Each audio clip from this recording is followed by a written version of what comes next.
Subscribe करें और bell दबाएं ताकि कोई खबर रह न जाए।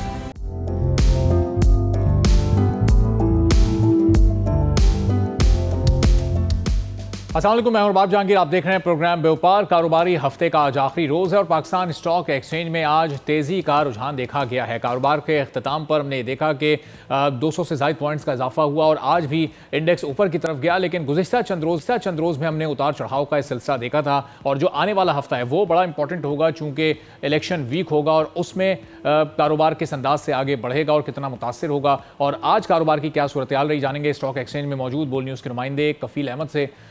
कफ़ील की तरफ भी हम जाएंगे। पाकिस्तान स्टॉक एक्सचेंज में तेज़ी का रुझान है और हमने ये देखा कि 220 पॉइंट्स का इजाफा हुआ, जिसके बाद 62,614 की सतह तक ये इंडेक्स गया है और तवक्को की जा रही थी कि इलेक्शन से पहले ये 70,000 के करीब पहुंचेगा। इंडिकेटर्स भी हमें बता रहे थे, लेकिन ऐसा हुआ नहीं, बल्कि दरमियान में एक दो ऐसी सियासी खबरें आई जिसके मार्केट पर असरात पड़े और मनफी असरात ऐसे हुए कि अब ये 62,614 की सतह पर ये ट्रेड कर रहा है। एहसन मेहनती साहब MD एंड CEO हैं आरिफ हबीब कमोडिटीज़ के, हमारे साथ मौजूद हैं। एहसन साहब, बहुत शुक्रिया प्रोग्राम के लिए आपने। सबसे पहले तो ये बताइएगा कि ये जो उतार चढ़ाव का सिलसिला इस वीक में हमने देखा है, ये अगला जो हफ्ता है वो तो चूंकि इलेक्शन वीक होगा और जुमेरात 8 फरवरी को पोलिंग डे है, तो अगले हफ्ते भी इसी तरह की सूरत हाल रहेगी और उसमें ज़ाहिर है कि एक दो छुट्टियाँ भी आ रही हैं।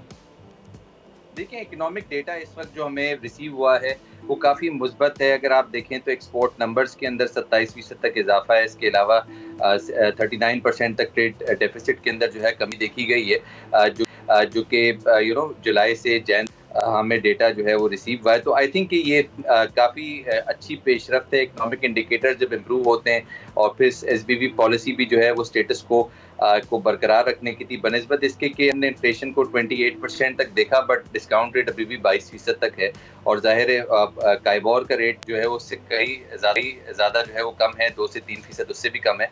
तो आई थिंक कि जो इंटरेस्ट रेट को कम रखने की जो तरजीहात हैं स्टेट बैंक की तरफ से, वो भी एक रीज़न है। इकोनॉमिक इंडिकेटर्स इंप्रूव हो रहे हैं। आगे सर्कुलर डेट जो क्राइसिस है वो भी जो है वो ख़त्म होते हुए नज़र आ रहा है, अगर IMF का सपोर्ट रहा और IMF के अप्रूवल आते हैं उस पर। और ऐसा सब जो पॉजिटिविटी मार्केट की हमें दिसंबर के स्टार्ट में, मिड में और फिर हमें जनवरी में भी कहीं कहीं नज़र आई, उसको हम क्या अभी जो फरवरी है इसमें हम देख सकेंगे? चूंकि आज तो अभी 200 पॉइंट्स का इजाफा देखा, लेकिन जब ये वीक शुरू हुआ था मंडे, ट्यूसडे, वेडनेसडे, कभी मार्केट डाउन हो रही थी, कभी अप हो रही थी, तो ये आगे भी सिलसिला इसी तरह चलता रहेगा? देखिए, मार्केट इस वक्त 600 पॉइंट प्लस है, बल्कि 650 पॉइंट प्लस है और उसकी वजह यह है कि हमने अपेरेंटली हमें नज़र आ रहा है कि अर्निंग सीजन के अंदर अच्छी अर्निंग्स तो आई नहीं है, बट जो है बर वक्त इलेक्शन का होना जो है वो, कल अगर सिक्योरिटी मीटिंग हुई ECP की, इलेक्शन कमीशन की, और वहाँ पर डिसीजन लिया गया कि इस सिक्योरिटी हालात के बावजूद इलेक्शन टाइम पर होंगे। आई थिंक कि इकोनॉमिक इंडिकेटर्स भी जो इम्प्रूव हो रहे हैं, अर्निंग सीजन है, इसके अलावा जो जाते जाते केयर टेकर गवर्नमेंट के जो स्टेप्स हैं जिसके अंदर primarily resolution of circular debt crisis है, और इसके अलावा हम ये भी देख रहे हैं कि बहुत सारे ऐसे डिसीजन जिसमें गैस प्राइसेस की रिविजन भी है। तो ऐसे डिफ़िकल्ट डिसीजन की होना जो है वो एक वजह है। इकोनॉमिक इंडिकेटर्स का इम्प्रूव होना, IMF की जो ट्रांच है वो मिल गई। आई थिंक कि बहुत सारे ऐसे मामलात हैं पाकिस्तान के जो रेजोल्यूशन की तरफ गए इस केयरटेकर गवर्नमेंट में, और आई थिंक कि इसको अगर हम बरकरार रखते हैं तो ये मोमेंटम जो है फरवरी ऑनवर्ड भी जो है कैरी रहेगा। लेकिन ऐसा सब ये केयरटेकर गवर्नमेंट इंटरेस्ट रेट वाले इशू को क्यों सही तौर पर रिजॉल्व नहीं कर सकी? अभी भी 22% पर इसको मुस्तहकम रखा गया। नीचे लाने की गुंजाइश थी, आप लोगों की डिमांड भी थी, अगर ये नीचे आती है तो न सिर्फ मार्केट में बेहतरी आएगी बल्कि ओवरऑल पाकिस्तान की इकॉनमी के लिए भी बेहतर होगा। देखिए, आई थिंक कि 28% इन्फ्लेशन के साथ जो है रियल इंटरेस्ट रेट को पॉजिटिव रखना जो है वो एक बहुत बड़ा चैलेंज बन गया है। ये रियल इंटरेस्ट रेट इस वक्त देखें तो 6% नेगेटिव है और जाके पूरी दुनिया के अंदर रियल इंटरेस्ट रेट जो है पॉजिटिव होते हैं, यानी कि इंटरेस्ट रेट जो है इन्फ्लेशन से ज़्यादा होता है। बट यहाँ पर इस केयरटेकर गवर्नमेंट ने इतनी अच्छे तरीके से IMF के साथ डील किया है कि बाजार का काइबोर रेट अराउंड जो है 20.5 चल रहा है, यानी कि जो डिस्काउंट रेट से भी 1.5% यानी कि 150 बेसिस पॉइंट कम है। तो अपेरेंटली जो है वो IMF से बहुत अच्छी डील हो रही है। सितंबर ऑनवर्ड 2025 के अंदर हम देखेंगे कि इन्फ्लेशन 5 से 7% आ जाएगी। ये आशारिया जो है स्टेट बैंक की तरफ से दिया जा रहा है। तो जब 5 से 7% इन्फ्लेशन हो जाएगी तो इंटरेस्ट रेट भी जो है इसी तरह से 2025 तक जो है वो हम कम होते हुए देखेंगे। बट जितने उम्दा तरीके से डील किया है IMF के साथ इस इन्फ्लेशन के बावजूद इस इंटरेस्ट रेट को 22% रखना एक मिरेकल से कम नहीं है। लेकिन एहसन साहब, अगर ये इन्फ्लेशन को सिंगल डिजिट में लाना है तो उसके लिए तो बड़ी स्मूथ इकोनॉमिक पॉलिसीज़ चाहिए, और जो अभी नई हुकूमत के लिए जो इकोनॉमिक चैलेंजेस हैं इस वक्त, जो पाकिस्तान को हमें बहुत सारे इस वक्त कर्जे वापस करने हैं, बहुत बड़ी बैलेंस ऑफ पेमेंट मुतासर हो सकती है। इस सिचुएशन में आपको ये कैपेसिटी नज़र आ रही है आने वाली जो भी गवर्नमेंट होती है कि वो इस सिंगल डिजिट में ला सकेगी इन्फ्लेशन रेट को? देखिए, बिल्कुल ये जो टारगेट है स्टेट बैंक का वो सितंबर 2025 तक है कि ये सिंगल डिजिट भी नहीं, 5% तक इन्फ्लेशन, 5 से 7% इन्फ्लेशन के आशारिये जो दिए जा रहे हैं। और अपेरेंट नज़र आ रहा है कि अगर ये पॉलिसीज कंसिस्टेंट भी रही स्ट्रक्चरल रिफॉर्म की, तो हमने देखा है कि रुपी में भी जो है वो रिकवरी देखी गई, 20% तक रिकवरी हुई रुपी के अंदर इस कैटेगरी गवर्नमेंट में। तो जाहिर है हमें इसको जो स्मगलिंग की रोकथाम है, पाक अफगान बॉर्डर की जो रूल्स हैं उसको भी फॉलो करना है, और आई थिंक कि रुपी को स्ट्रॉन्ग करना है बनस्बत इसके कि हमने देखा जियोपॉलिटिकल क्राइसिस की वजह से ऑयल प्राइसेस के अंदर इंटरनेशनली इजाफा हुआ, और हमने लोकल ऑयल प्राइसेस के अंदर भी इस वजह से बढ़ाव देखा है। बट जाहिर है हमें इन स्ट्रक्चरल जो रिफॉर्म्स हैं उनकी पॉलिसीज़ को कंसिस्टेंट रखना है। स्टेट ओन एंटरप्राइजेज जो कि लॉस कर रही हैं उनको प्राइवेटाइजेशन की तरफ लेकर जाना है। तो तरजीहात बेसिकली नई पॉलिटिकल गवर्नमेंट की होंगी जो कि फ्यूचर डायरेक्शन डिटरमिन करेगी। केयर टेकर गवर्नमेंट ने तो जो जितना बेहतरीन परफॉर्म किया है उसकी कोई मिसाल ही नहीं है, और आई थिंक कि इसका जो है कोई प्रेसिडेंसी नहीं है जितने अच्छे तरीके से जो है इकोनॉमिक डेटा को इम्प्रूव किया। लेकिन ऐसा सब ये रुपी रिकवरी के बावजूद भी अभी जो डॉलर वैल्यू है वो 279 प्लस है, और जो इकोनॉमिस्ट हैं वो इसकी जो एक्चुअल वैल्यू बताते हैं 255 या 260 या 265 हम एक सेफ साइड के तौर पर इसको रख लें, तो अभी भी इसमें कोई 15 से 20 रुपए का मार्जिन मौजूद है। तो अभी भी मजीद स्टेप्स की ज़रूरत है इसको एक्चुअल वैल्यू पर लाने के लिए। देखिए, उसके लिए तो हमें कंसिस्टेंटली बैलेंस ऑफ पेमेंट जो है पाकिस्तान की उसको सरप्लस में लाना पड़ेगा। हमने करंट अकाउंट सरप्लस देखा 350-400 मिलियन डॉलर तक जो है वो आते हुए, और जो लास्ट डेटा आया है अप टू जनवरी, और आई थिंक ये जो इंडिकेशन वही है कि इस वक्त जो है एक्सपोर्ट्स ज़्यादा हैं और रेमिटेंसेस जो हैं वो हमारे करंट अकाउंट को सरप्लस में लेकर जा रही है। रेमिटेंसेस के अंदर भी ग्रोथ नज़र आ रही है। तो अगर इसको हमने मुस्बत करना है और अच्छा करना है तो सर्टेनली उसके लिए हमें जो है वो करंट अकाउंट जो सरप्लस है उसको कैरी ऑन करना पड़ेगा। इसका मतलब ये है कि केयर टेकर गवर्नमेंट की जो पॉलिसीज़ हैं इम्पोर्ट सब्स्टिट्यूशन की और एक्सपोर्ट बढ़ाने की, जो मैंने इंडिकेट किया कि एक्सपोर्ट के अंदर तकरीबन जो है 30% इजाफा हुआ है, और आई थिंक ये जैन माह के अंदर हुआ है। तो आई थिंक ये पॉलिसीज़ अगर कंसिस्टेंट रहती हैं तो उसके अंदर हमें नज़र आएगा कि पाकिस्तान जो है अपने जो बैलेंस ऑफ पेमेंट की जो पेमेंट की रिक्वायरमेंट है उसको भी पूरा कराएगा। IMF प्रोग्राम, नए IMF प्रोग्राम में जाएगा, उसको नए रिव्यू को जो है वो क्रॉस करेगा, और जो बची हुई ट्रांच है उसको भी रिलीज करने पर जो है वो तवक्कुआत हैं कि पॉलिटिकल गवर्नमेंट इसको कैरी करेगी। तो आई थिंक ये चैलेंज तो रहेगा, बट चूंकि हमने ये चीज़ अचीव कर ली है, इकोनॉमिक इंडिकेटर्स को कंसिस्टेंट रखना है, एंड आई थिंक ये काफ़ी आसान होगा अगर पॉलिटिकल गवर्नमेंट जो है इन्हीं पॉलिसीज़ को जो कि केयर टेकर गवर्नमेंट ने कैरी की हैं उनको जो है वो फॉलो करते हुए इकोनॉमी को आगे लेकर जाए, और इकोनॉमिक परफॉर्मेंस बहुत मुस्बत नज़र आ रही है अगर यही पॉलिसीज़ कंटिन्यू रही। लेकिन एहसन साहब, अभी जो रिसेंट पेमेंट जो पाकिस्तान को करनी थी वो जिस तरह रोल ओवर हो रही हैं, चाइना ने रोल ओवर किया, UAE ने रोल ओवर किया, तो वो ज़ाहिर ख़त्म तो नहीं हुई हैं, वो 1 साल बाद फिर सर उठाएंगी, और फिर उस वक्त ये पाकिस्तान होगा कि उसको पे ऑफ कर सके। चूँकि हम इसको सिर्फ आगे बढ़ा रहे हैं, हम इसको पे ऑफ तो नहीं कर रहे, कर्जा तो पाकिस्तान का वहीं खड़ा है, बल्कि अगर IMF प्रोग्राम में हम जाते हैं तो उसका बोझ मजीद पाकिस्तान के ऊपर आ जाएगा।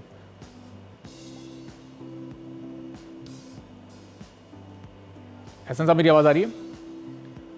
एहसन मेहनती साहब से भी हम बात करेंगे, रिकनेक्ट उनको करेंगे, और वो कह रहे हैं कि निगरान हुकूमत ने बड़ा ज़बरदस्त परफॉर्म किया, और रुपी जिस तरह डिवैल्यू हो रहा था उस सिलसिले को रोका, और रुपये ने अपनी कदर में इजाफा किया, रुपया मुस्तहकम होता नज़र आया, जिसके अब पाकिस्तान की मईशत पर भी खासे बेहतर असरात मुरतब होते नज़र आ रहे हैं। तो एहसन साहब हमारे साथ मौजूद हैं। एहसन साहब, ये जो कर्जे इस वक्त रोल ओवर हो रहे हैं, पहले UAE ने पाकिस्तान का कर्ज रोल ओवर किया, फिर चाइना ने भी हमें वक्त दे दिया, तो ये तो सिर्फ हमें वक्त दिया जा रहा है, ये 6 माह बाद, साल बाद, तो ये कर्जे हमें फिर इनकी नई डेट्स आ जाएंगी, उस वक्त फिर हम क्या इसको पे ऑफ करने की पोजीशन में होंगे? चूंकि हम पे तो नहीं कर पा रहे, हम सिर्फ इसको आगे बढ़ा रहे हैं।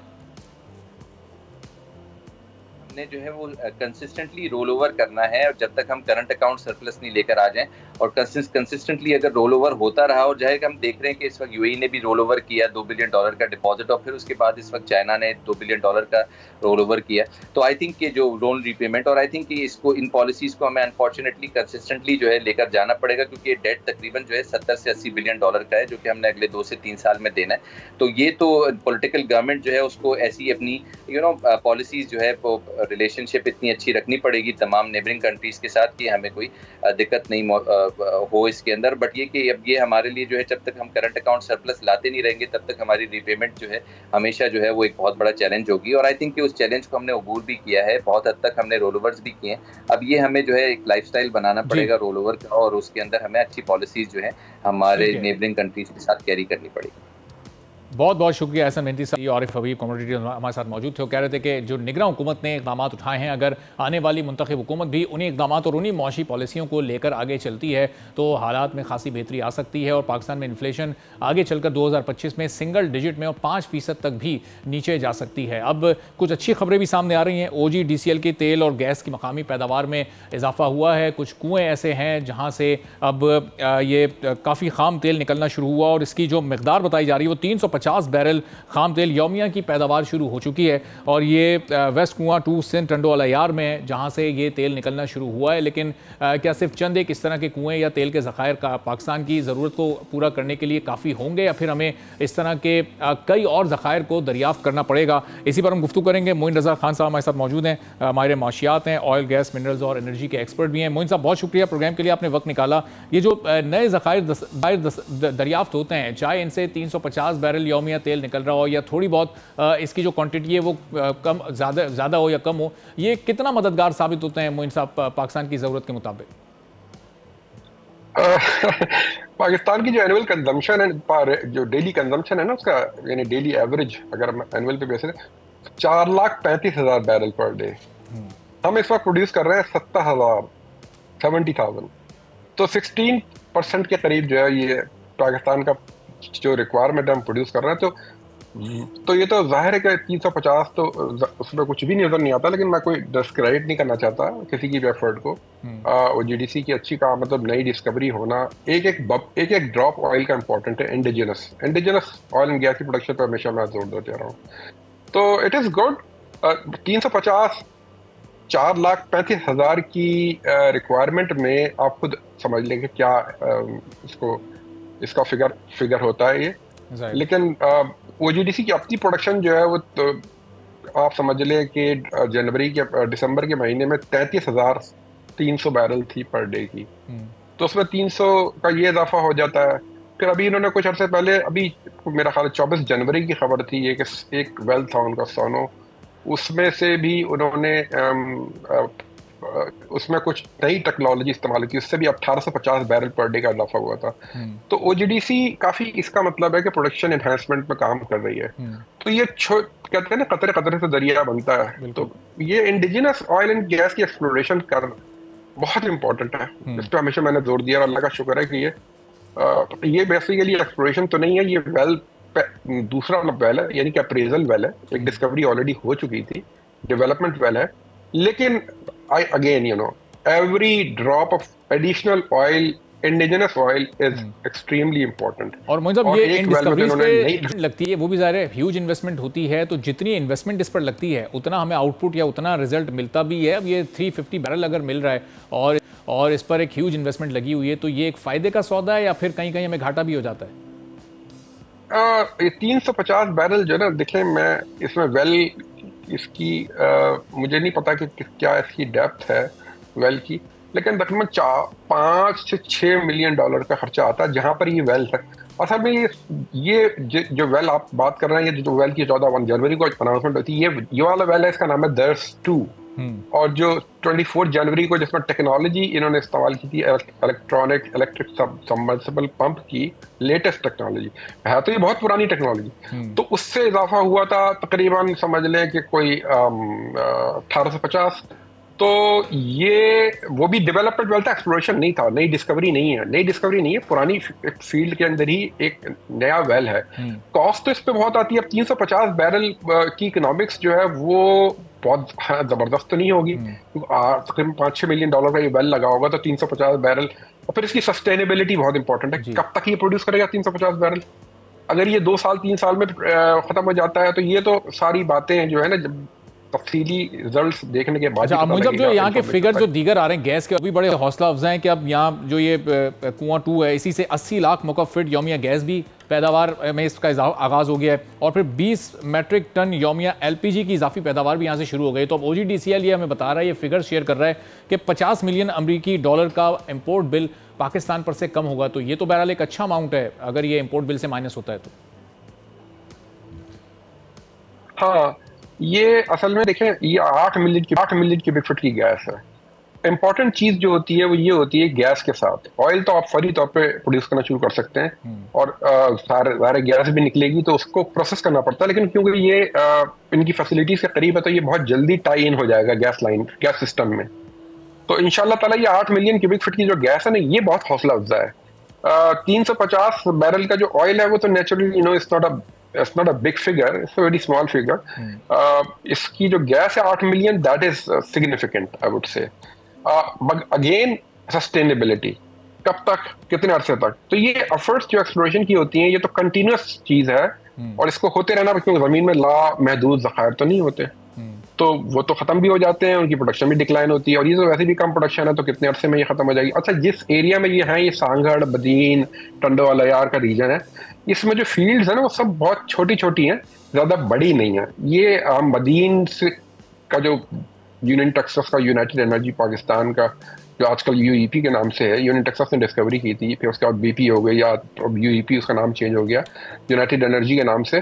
तो ये 1977 से उन्होंने काम शुरू किया था और 81 में डिस्कवरी हुई थी पहली। तो ये इतना पुराना नोन रीजन है, तो इसके ये नॉर्थ में है ये जो है, और ये पूरा रीजन नोन है। फील्ड्स बहुत सारी हैं यहाँ पर, यानी कोई 150 के करीब ऑयल एंड गैस फील्ड के, लेकिन सारी छोटी छोटी हैं। तो इसका मतलब है एफर्ट्स बहुत चाहिए कि आप मजीद डिस्कवरीज करते रहें, ऐड ऑन करते रहें, नई ऐड ऑन करते रहें। Exploration is a continuous phenomena, because oil and gas के जो ज़खायर हैं वो लिमिटेड होते हैं, वो डिप्लीट हो जाते हैं, तो आपको उसको रिप्लेनिश करना पड़ता है। उसको आप अनफॉर्चुनेटली देखें ना, पाकिस्तान की प्रोडक्शन तो 100,000 बैरल्स को टच कर रही थी, लेकिन आज वो प्रोडक्शन कम होके तकरीबन समझ लें कि 70,600 बैरल्स के ऊपर है पिछले हफ्ते का एवरेज। 100,070 हम कम हुए हैं, हमें तो इसको बढ़ाने की जरूरत है इंडिजिनस को, कि हमारी डिपेंडेंस तो मतलब देखिए ना, ऑयल की जो इम्पोर्ट है वो it takes a lot of your foreign exchange. ठीक है, लेकिन इंडिजिनस अगर आप करते हैं तो फिर वो नेचुरली इसके अंदर फिर टैक्स और ये सारी चीजें भी हो जाती हैं। मोइन रजा खान साहब हमारे माशाअल्लाह हमारे साथ मौजूद थे। एक छोटा सा ब्रेक के बाद वापस आएंगे, कुछ मजीद अहम खबरें प्रोग्राम का हिस्सा बनाएंगे।